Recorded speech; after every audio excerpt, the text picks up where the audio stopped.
시간에 주시는 하나님의 말씀은 사도행전 5장 12절에서 16절에 있는 말씀입니다. 저와 여러분이 한 절씩 교도하겠습니다. 사도들의 손을 통하여 민간의 표적과 기사가 많이 일어나매 믿는 사람이 다 마음을 같이하여 솔로몬 행각에 모이고 그 나머지는 하나님 불과 상종하는 사람이 없다가 백성이 청송하다. 믿고 죽게 나오는 자가 더 많으니 남녀의 큰 무리더라. 심지어 모든 사람을 내고 거리에다가 침대와 요리에 드리고 내려와 지날 때꼭 위에 군자라도 우리에게 덮는다 바라고. 예루살렘 부근에 수많은 사람들도 모여 병든 사람과 더러운 귀신에게 괴로움 받는 사람들 데리고 와서 다 나음을 얻으니라. 아멘. 예, 자리 앉으시기 바랍니다.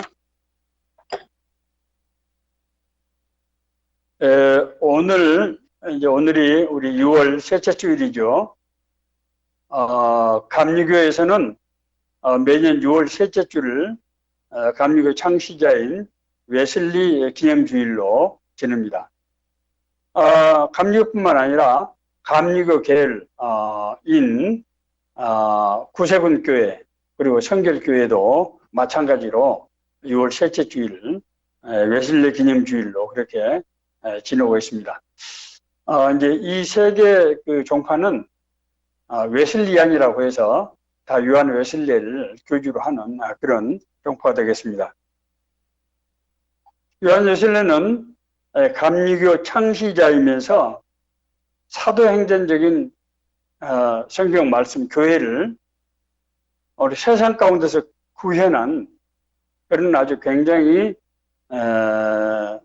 정말 아주 위대한 실천적인 그런 인물로 평가받고 있습니다. 요한 웨슬리가 살았던 1700년도 18세기는 영국에서 산업혁명이 일어나던 시기였습니다. 여러분 아시는 대로 산업혁명이라고 하는 것은 이제 전통적인 농업사회에서 이제 제조업사회로 변화되는 그런 과정인데 전기기관의 발명 그리고 직조기술 또 이 열 기구 이런 것들이 이제 발명이 되면서 농업사회가 산업사회로 완전히 전환하게 될 때 사회적으로 많은 아주 엄청난 변화가 동시에 이제 수반이 되게 되었습니다. 정말 극심한 아주 빈부격차라든지 또 갑자기 도시로 인구가 집중이 되면서 도시 그런 그 빈민들의 열악한 사정이라든지 또 갑자기 부가 증대되면서 도덕적으로 해이되고 타락한 현상이 나타난다는 그래서 굉장히 혼란에 아주 엄청난 부흥과 발전의 시기도 있지만 동시에 혼란의 시대이기도 했습니다. 이런 때 요한 웨슬리의 그런 메소디스트 무브먼트 그러니까 감리교도 운동을 일으켜서 영국 사회에 신앙을 바로 세우고 또 사회의 여러 가지 문제들을 이제 신앙으로 또 하나님의 말씀으로 해결하는 그런 놀라운 역사를 이루신 그런 사역자입니다. 요한 웨슬리를 통해서 이제 교회 조직들이 세상 속에서 사역을 할 수 있는 그런 체제로 바뀌고 또 병원이라든지 고아원이라든지 노동조합이라든지 학교들을 세워서 복지사업을 수행했을 뿐만 아니라 노동운동 또 노예해방, 여성해방 이런 사회변화 운동을 전개해서 혼돈 속에서 영국 사회를 변화시켰다고 하는 것입니다. 오늘날 우리 사회는 우리 사회에 지금 여러 가지 불안성이 아주 굉장히 심각한 문제가 되고 있고 가정해체 현상도 아주 매우 심각한 정말 상황에 와 있다고 생각이 됩니다. 뿐만 아니라 요즘 정말 텔레비만 틀면은 사회적인 갈등의 얘기들로 아주 가득 차고 정말 우리 사회 전반에 정의라든지 이런 것보다는 그런 죄악과 이런 비난과 이런 미움과 갈등으로 정말 이런 것을 볼 때 이 근본적인 원인이 무엇인가 하는 것을 생각하게 되는데, 이런 현상들의 바탕에는 우리가 지금 인공지능의 발전, 그러니까 다시 말씀드리면 인터넷 기술의 개발이 급속하게 우리 사회에서 이루어지면서 이것이 산업 구조에 아주 혁명적인 변화가 일어나고 있고, 그것이 모든 이런 문제를 만들어내는 원인이다 하는 것을 알 수 있게 됩니다. 지금 사도행전 당시에 예수님이 십자가에 달리시고 난 후에 기독교에 대한 핍박이 정말 대대적으로 일어났을 때 성령 강림의 역사가 나타나서 사도행전적인 신앙 공동체들이 만들어지고, 그래서 하나님의 말씀으로 하나님의 은혜로 그 사회가 이제 바로 설 수 있었던 것처럼, 요한 웨슬리가 살았던 18세기 1700년대에 영국의 산업혁명이 일어나고, 그 산업혁명의 부산물로 말할 수 없는 그런 혼란과 고난, 그리고 죄악이 관영한 시대에서 요한 웨슬리라고 하는 하나님의 택함을 받은 사람을 통해서 영국 교회가 바로 섰을 뿐만 아니라 사회적인 문제를 해결하는 그런 선구적인 역할을 했다고 하는 것입니다.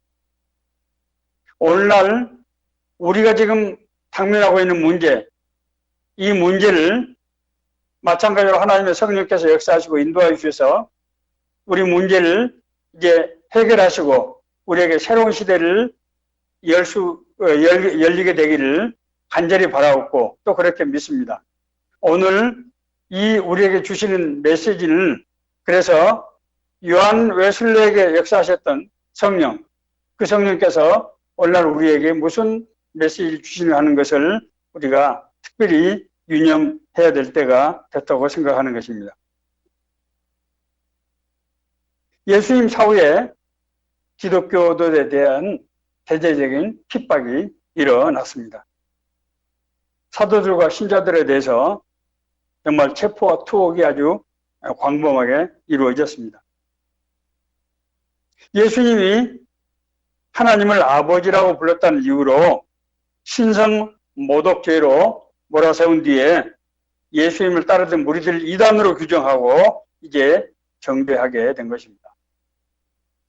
이때 이제 대표적으로 스데반과 예루살렘 교회 리더인 야고보 사도가 순교하는 사건이 일어나게 됩니다. 그런데 놀라운 것은 이때 이런 핍박과 동시에 성령의 이 역사가 아주 뜨겁게 아주 대대적으로 일어났다고 하는 것입니다. 사도들의 손을 통하여 민간의 표적과 기사가 많이 일어나며 믿는 사람들이 다 마음을 같이하여 솔로몬 행각에 모이고, 사도행전 5장 12절을 이렇게 기록하고 있습니다. 베드로를 비롯해서 성경의 사도행전의 기록에 의하면은 사도들과 빌립, 스데반 이런 사람들을 통해서 치유의 역사, 귀신을 쫓아내고 이제 정말 하나님께서 옥에 갇힌 사람을 끄집어내고 정말 지나간 사람이 옷자락만 만져도 병이 낫게 된 그런 정말 신의 그런 놀라운 성령의 역사들이 아주 대대적으로 일어났습니다. 이런 은혜를 체험한 사람들은 이제 이전의 삶으로 돌아갈 수 없게 됐어요. 그래서 사도들과 함께 가정에 모여서 하나님의 말씀을 이제 가르치고 함께 모여서 기도하고 성령의 은혜를 서로 나누면서 그곳에서 서로 필요를 서로 채우고 유무상통하는 그런 성령 공동체적인 그런 역사가 나타났다고 하는 것입니다. 그래서 이제 이 소문을 들은 사람들이 많은 사람들이 이 핍박 가운데서 이제 예수님을 따르는 그런 일들이 일어났고, 그래서 이제 소아시아 지역에서는 이런 사람들을 그리스도인이다 라고 하는 이름으로 부르게 됐습니다. 이 사람들을 그리스도인으로 부르게 되는 만큼 많은 사람들이 이제 불어났다는 뜻이고 그 사람들이 하나의 정체성을 갖게 되어서 이제 유대교로부터 기독교가 독립된 그런 새로운 이제 종파로 성립이 됐다고 하는 것을 얘기하는 것입니다. 요한 웨슬레가 살았던 18세기 1700년대도 이 사도행전 상황과 너무 흡사한 점이 많이 나타나고 있다고 하는 것입니다. 요한 웨슬레는 1703년 6월 28일 영국에서 출생을 했습니다. 당시에 영국 사회 산업혁명이 이제 막 일어나던 시절인데 산업혁명은 처음에 사실은 직조기술로부터 옷감을 짜는 거기서부터 출발됐습니다. 그래서 그 당시에 이제 이 전기기관, 그래서 전기 스팀으로 이제 엔진을 돌리는 전기기관이 이 직조기술과 서로 이렇게 매치가 되면서 이제 대대적인 산업이 일어나게 됐습니다. 과거에 하던 간의 수공업이 이제 기계공업으로 변하면서 도시에 공장들이 세워지고 인구들이 밀집하고 그래서 산업도시가 형성되는 그런 현상들이 이제 나타났습니다. 제가 당시에 영국 자료들을 보니까 인구 8,000명, 1700년대 초반에 인구 8,000명이던 맨체스터 시티가 1970년대 말에 9만 5천 명으로 10배 이상이 증가를 했어요. 그러니까 우리나라 70년대 이제 산업화되면서 농촌 인구가 전부 수도권으로 몰렸던 것처럼 영국에도 마치 그런 현상이 일어났던 것입니다. 이런 산업혁명은 문명의 발달과 부의 증가를 가져왔지만은 산업화의 폐해가 아주 극심하게 나타났다는 거예요. 무엇보다도 노예 노동이 문제였습니다. 심지어 4살부터 11살까지 되는 그 어린 아이들 그리고 부녀자들을 하루에 12시간씩 14시간씩 노동을 시키는 그런 상황이 벌어졌습니다. 급격한 부가 증가하면서 빈부격차가 아주 극심하게 이루어졌고요. 그래서 사회가 완전히 계급사회가 되고 말았습니다. 갑자기 이런 풍요가 밀어닥치면서 성적, 도덕적 타락 현상이 아주 만연해서 정말 죄악이 관영한 그런 도시가 됐다고 하는 것입니다. 그 심각한 이런 정말 인구가 밀집된 상황에서 맨체스터 같은 경우에는 전체 노동 인구의 8분의 1인 15,000명이 지하실에서 살았다. 그런 통계도 있는 것을 봤습니다. 이런 데 따라서 이제 농민들의 폭동 그리고 광부들 폭동 등 사회 전반에서 갈등과 대립이 아주 최고조에 달했던 그런 상황이었습니다. 자, 그런데 당시 교회는 상류층을 중심으로 해서 하이처치라고 목회를 하는 그런 교회였어요. 가난한 사람들은 교회를 가고 싶어도 사실은 교회에서 들여보내주질 않고 갈 수가 없었습니다. 그래서 교회는 이런 사회 문제에 대해서 침묵하고 정말 선지적인 기능을 하지 못하는 그런 상태였습니다. 요한 웨슬리는 영국 에버드 교구의 목사인 아버지 사무엘 웨슬리와 어머니 수산나 웨슬리 사이에서 태어났습니다. 그런데 이 웨슬리 목사님 집안은 3대째 할아버지, 아버지 그리고 웨슬리 3대째 목회자를 했던 그런 전통적인 그런 모태신앙의 그런 가정입니다. 특히 수산나 웨슬리는 아주 엄격한 분, 교육에 열정이 많은 분이어서 자녀들 전부 가정에서 교육을 시켰습니다. 물론 당시 영국 사회에 초등교육이라든가 이런 것이 없었기 때문에 다 가정교육을 했습니다만은 수산나는 아주 엄격한 생활 규칙을 만들고 아이들을 그 규칙 하에서 공부를 시켰습니다. 나중에 이제 웨슬리는 이런 어머니의 영향으로 이제 학문에 아주 전념하게 됐고 그래서 명문 옥스퍼드 크라이스트 처치에서 대학 공부를 하게 됩니다.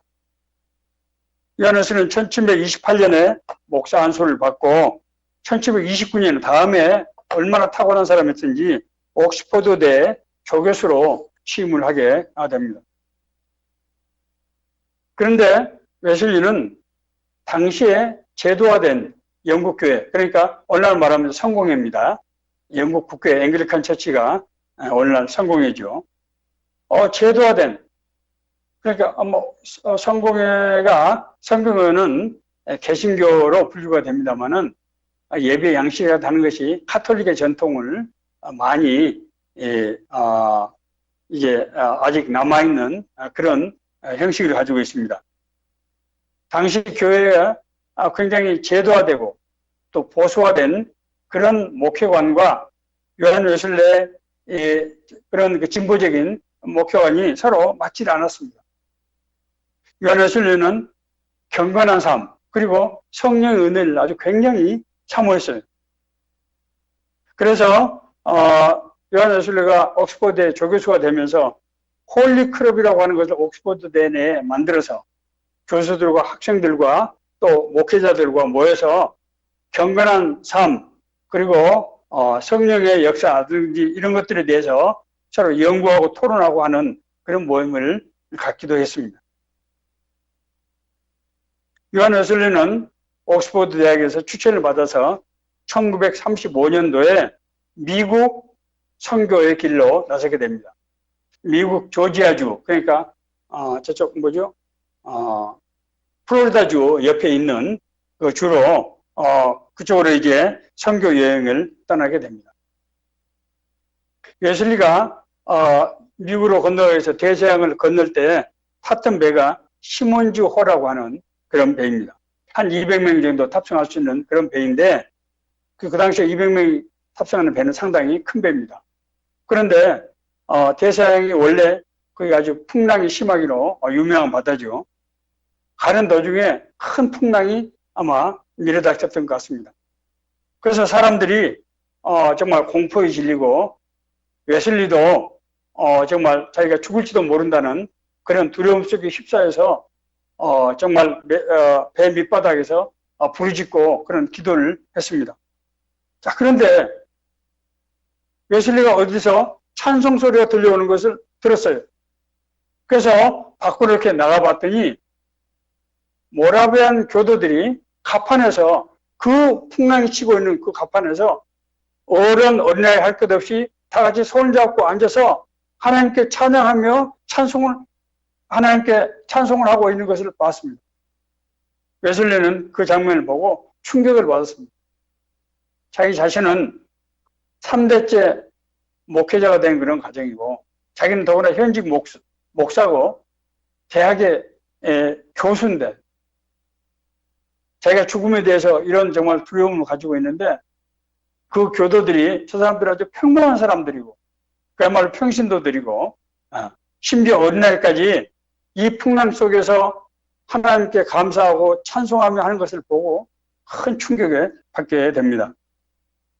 이때 요한 웨슬리가 받은 자기 영적인 문제 그리고 그런 어떤 그 문제의식이 자기 앞으로 자기가 이제 그 뒤에 이 목회자로서 살아가는데 아주 굉장히 중요한 그런 하나님의 부르심의 그런 역할을 하게 됩니다. 사실 요한 웨슬레의 첫 번째 미국 선교는 성공하지 못했습니다. 웨슬레는 늘 마음속에 자기 신앙에 대해서 회의감을 가지고 있었고 내가 정말 과연 내가 하나님 나라 갈 수 있을 것인가, 내가 사망하면은 하나님 나라 갈 수 있을 것인가에 대한 확신도 없었고 더구나 그 모라비안 교도들의 정말 그 충격을 겪고 나서 자기 자신을 정말 굉장히 비하하게 됐다고 그렇게 기록하고 있습니다. 그래서 미국에서 돌아온 웨슬레는 모라비안 교도들과 퀘이커 교도들도 여기 이제 독일에 지금 웨슬레 전에 한 50년 전에 독일에서 젠젠도르프라는 사람이 나와서 경건의 운동, 독일의 경건 운동을 일으키는데 그 라인들입니다. 모라비안 교도, 퀘이커들 교도 이 사람들과 교제하고 거기 가서 자기가 실제로 참여하고 공부를 하면서 영성 측면에서 많은 영향을 받고 도전을 받고 그랬습니다.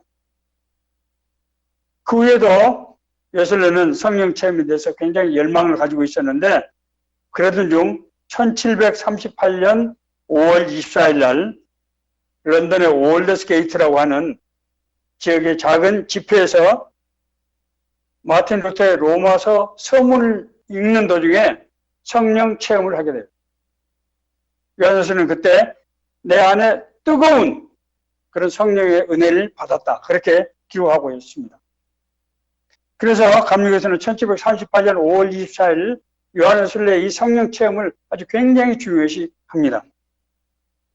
이 체험은 옥스포드 출신의 아주 이성적인 신학에서 요한일서를 성령에 기초한 실천적인 신앙으로 사람을 완전히 바꾸어 변화되는 그런 결정적 계기가 됐습니다. 이 은혜를 받은 그는 영국 교회의 제도적인 그리고 조직적인 목회를 견딜 수가 없었어요. 그래서 웨슬레는 사람들이 있는 세상 속으로 나가게 됩니다. 웨슬레는 광부를 찾아서 광산촌으로 나가고 그는 정말 빈민들을 찾아서 교회 나오지 못한 빈민을 찾아서 빈민구를 가서 그곳에 가서 설교를 하고 예배를 인도하게 됩니다. 심지어 이제 여행을 하면서 각지를 돌아다니면서 가는 곳마다 사람들이 있으면은 거기서 하나님의 말씀을 전하고 설교를 했는데 웨슬레 제가 신학교 다닐 때 웨슬레 설교집을 보니까 우리 한국교회는 보통 목회자들 설교할 때 30분에서 50분 정도 설교를 합니다. 요한 웨슬레는 최소한 2시간 내지 3시간, 많은 때는 4시간까지 설교를 했어요. 그 예배가 끝나지 않은 겁니다. 그런데 더 놀라운 것은 거기에 운집한 사람들이 성령 체험하는 역사가 엄청나게 성령의 역사가 일어났다는 거예요. 이 사람들이 은혜를 얼마나 받는지 예배가 끝나지 않는 거예요. 찬양이 끝나지 않고 기도가 끝나지 않는 겁니다. 그래서 그 예배, 웨슬레가 인도하는 예배는 3시간, 4시간씩 예배가 계속됐어요. 그 중에서 많은 사람들이 치유하는 역사가 나타나고 악령이 쫓겨가는 역사가 나타나고 성령이 역사하는 그런 능력들이 나타난 것입니다. 그래서 사람들이 웨슬레가 갈 때 심지어 3,000명씩 그렇게 모였어요. 그 당시에 무슨 마이크가 있고 그런 것이 아니시던데. 그래서 웨슬레는 자연스럽게 자기를 따르는 사람들을 이제 그대로 방치할 수가 없어서 신도회라고 하는 것을 조직을 하게 됩니다. 웨슬리와 함께하는 목회자들 그리고 평신도 리더들 이제 직임을 맡겨서 일테면 대표적인 이제 첫 번째 신도회가 페데레인 신도회입니다만은 그런 신도회를 만들어서 정기적인 집회를 하고 거기서 서로 함께 예배를 드리면서 신앙 고백을 하고 그런 이제 초기에 그런 신도회를 만들었습니다. 웨슬레는 신도회가 점점 인원들이 늘어났습니다. 제가 통계를 보니까 이제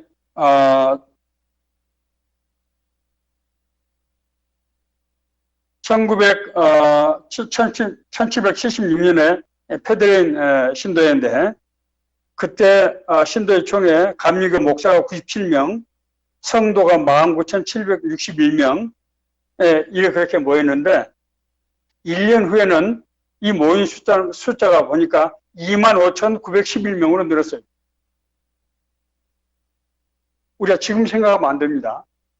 그 당시에 이 음향기가 없는 시대에 19,000명이 모였다는 것도 이게 도저히 상상할 수 없는, 그 다음에는 25,911명이 모였어요.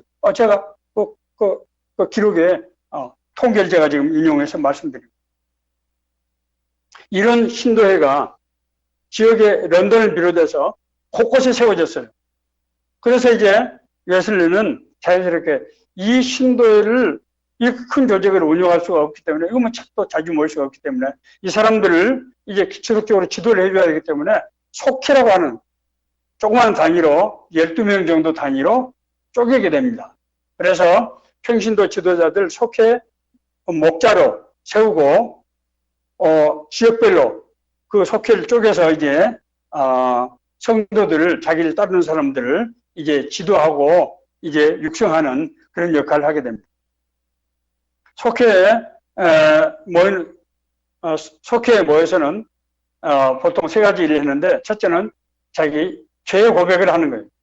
웨슬리는 경건의 생활을 아주 굉장히 중요시 했기 때문에 죄의 고백을 아주 중요시 했습니다. 그래서 속회는 모이면은 죄의 고백을 하고, 두 번째 요한 웨슬리는 성도의 신앙규칙이라고 하는 걸 만들었어요. 신앙규칙이 어떤 데는 그 이제 지역에 따라서 거기 사람들 합의해서 이제 자기들이 공동으로 지키기로 한 약속에서 만드는 것인데, 작은 데는 15개 조항, 심지어 큰 그런 곳은 한 30개 조항 정도 이렇게 만들어서 그것을 이제 모일 때마다 자기 실천 상황을 서로 나누는데, 웨슬레는 1년에 한 번씩 모이는 연회라고 했습니다. 그래서 이제 신도에서 1년에 연회를 하는데, 첫 번째 연회에서 요한 웨슬레는 그 신앙 규칙을 지키지 않는 사람들, 처음에 한 8,000명이 모였던 연회에서 한 1,000명 가까운 사람을, 신앙 규칙 지키지 않는 사람을 그 연회에서 배제시킬 정도로 그렇게 엄격하게 해서 그 신앙 규칙을 지키게 합니다. 그리고 성경 공부를 하고 찬양하고 서로 유무상통하는 그런 모임이었습니다.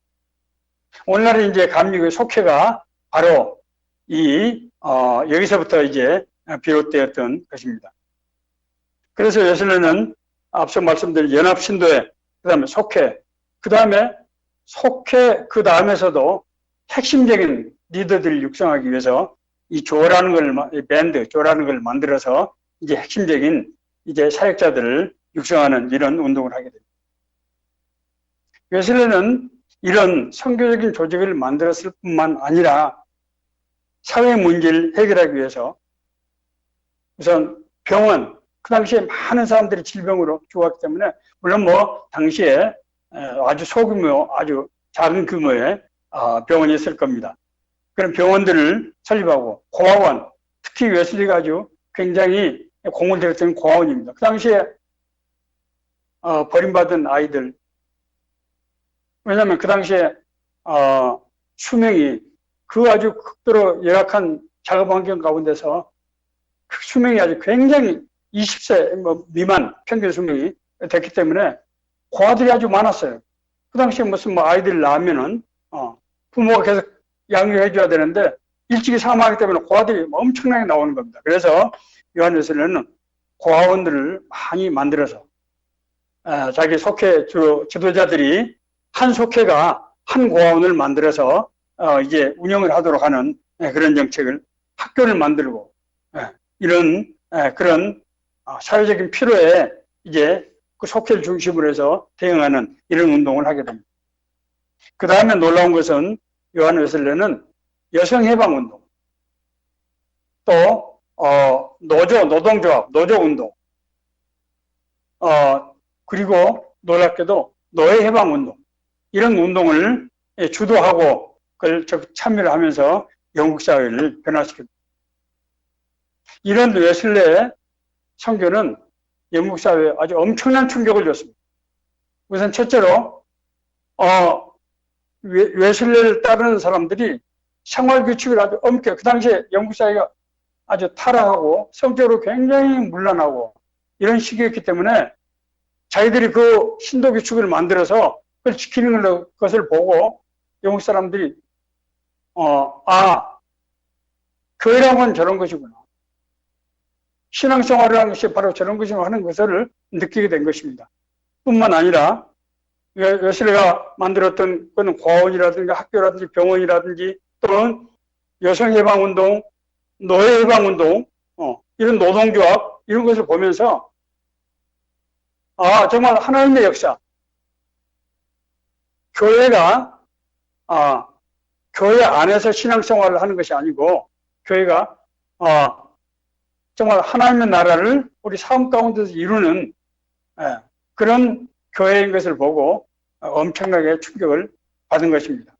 그래서 이제 영국 사회가 유한 웨슬레 이 감리교 운동을 통해서 점점 이제 각성을 하고 이제 돌아서는 그런 역사들이 일어나게 됩니다. 유한 웨슬레 사역의 선교 신학적 의미를 우리가 좀 몇 가지로 생각해 볼 필요가 있습니다. 우선 첫째는 제도와 조직이 아닌 우리가 일반적으로 그 당시에 생각할 때 교회는 아주 엄격한 그런 전통 그리고 제도 그리고 조직으로 교회가 된다고 생각했는데 웨슬레는 조직이나 제도가 아닌 사람이 바로 교회라고 하는 이런 개념을 도입하게 된 것입니다. 이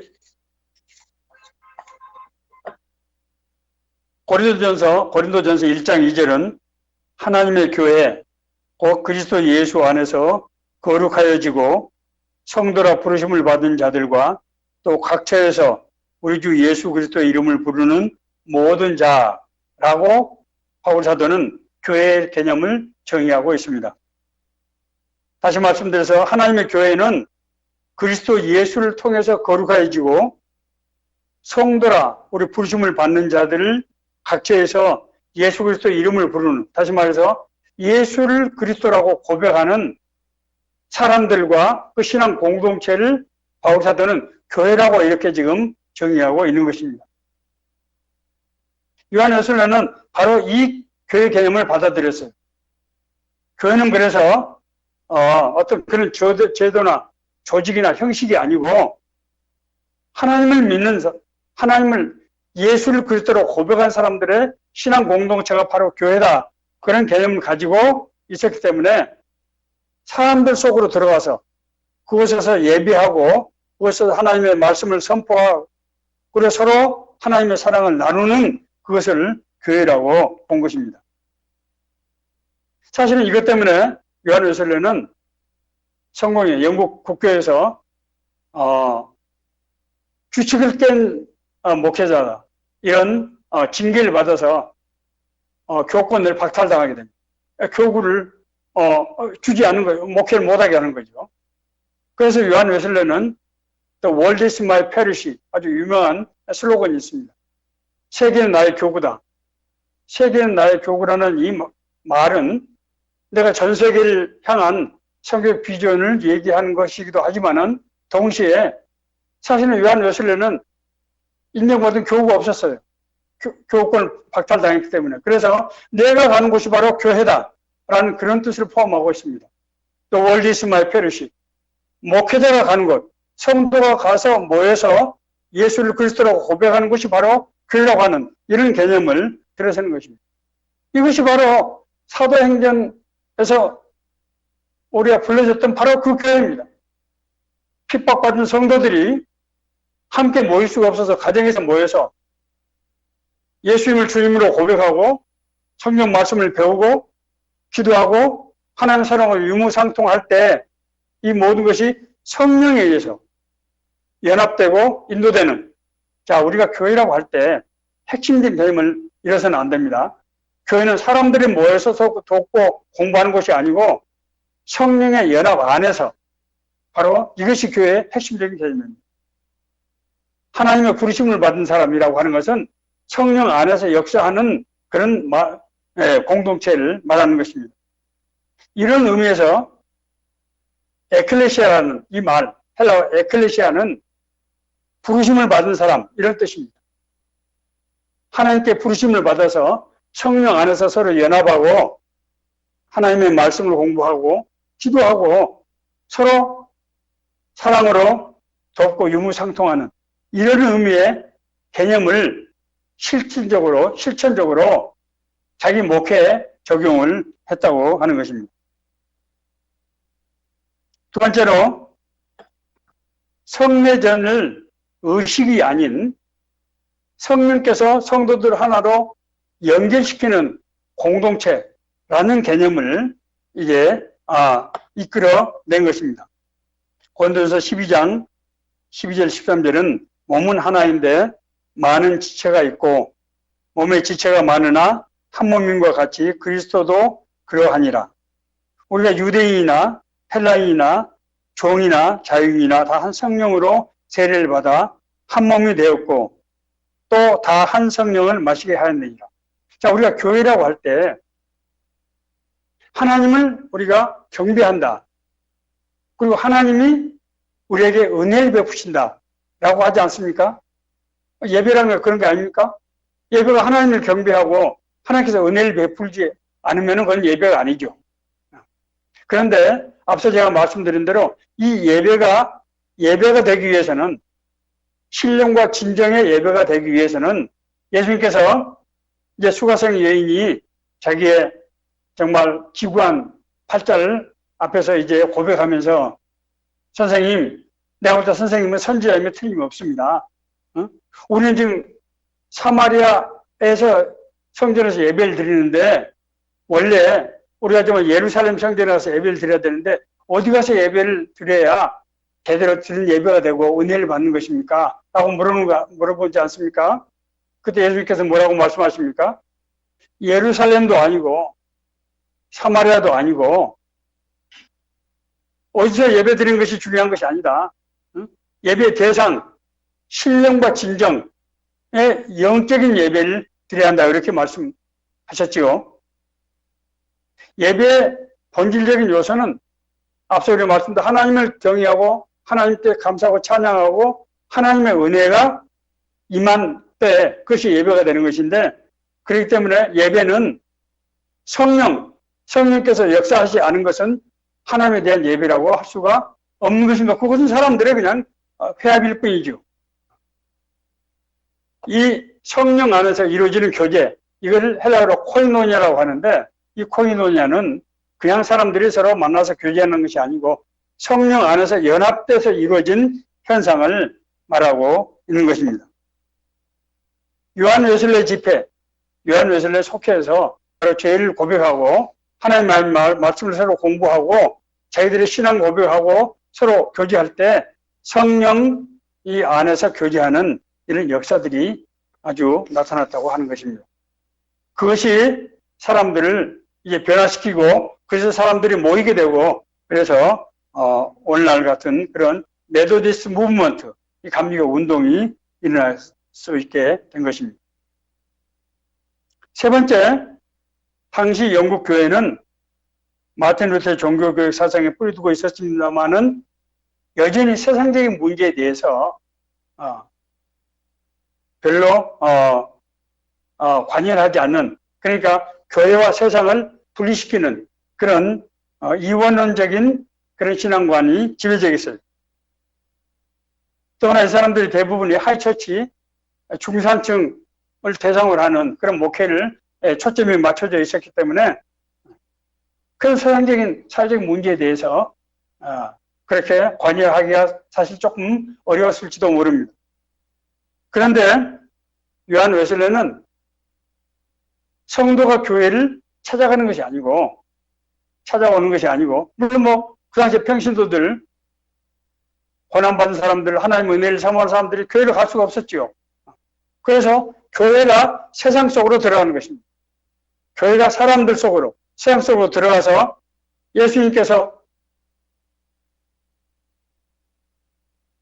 가난하고 소외당한 사람들, 고통받는 사람들, 두로와 시돈 같은 이런 정말 이방 지역, 변두리 지역을 찾아다니면서 갈릴리 해변에 가서 하나님의 말씀을 전했던 것처럼 웨슬레 교회는 세상 속으로 들어가서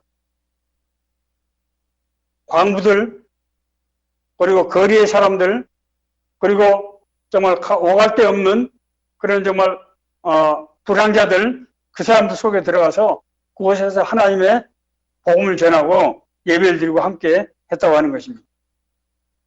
웨슬리가 세웠던 그런 고아원, 병원, 학교, 또 이런 운동들은 사회운동이 아니고 정말 성령께서 역사하시고 하나님의 권능 가운데서 이루어지는 바로 그런 영적인 그런 개혁운동이었던 것입니다.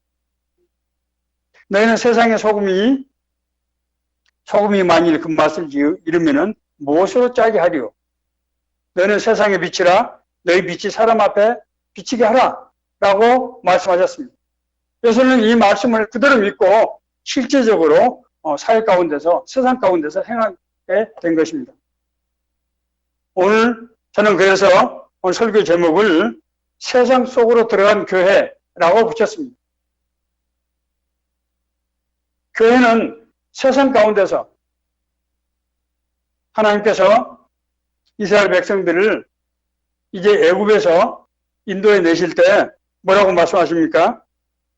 여호와께서 이르시되 내가 애굽에 있는 내 백성의 고통을 분명히 보고 그들로 감독자로 말미암아 부르짖음을 듣고 그 근심을 알고 내가 내려가서 그들을 애굽 손에서 건져내고 그들을 그 땅에서 인도하여 아름답고 광대한 땅 젖과 꿀이 흐르는 가나안 땅으로 지방에 내려가게 하려 하노라.